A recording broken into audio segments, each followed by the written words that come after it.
Parkinson xəstəliyinin 3 əsas simptomu var. Bu əsmə, hərəkətlərdə yavaşlama və əzələ sərtliyidir. Və bütün bu simptomlar da həyat keyfiyyətinizi çox yüksək faizdə aşağı salır. Amma bir çıxış yolu var və bu çıxış yolu DBS əməliyyatıdır. Yəni dərin beyin stimulyasiya əməliyyatıdır. Bu nədir və necə aparılır? İlk növbədə onu qeyd edim ki, DBS əməliyyatı zamanı siz tamamilə oyaq olursunuz, amma heç bir ağrı hiss etmirsiniz. Və əməliyyat əsnasında beynin xüsusi bölgələrinə xüsusi elektrodlar yerləşdirərək elə əməliyyat zamanı əsmənin necə azaldığının şahidi olursunuz. Bəli. Və DBS əməliyyatı Parkinson xəstəliyini tamamilə müalicə etməsə də simptomları kontrol altına tamamilə ala bilər.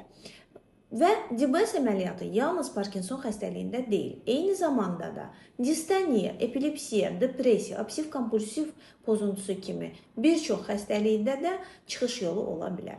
Əgər mövzu ilə bağlı suallarınız varsa, şərh bölməsində DBS yazmağınız yetərlidir. Sizə ətraflı məlumat göndəriləcək.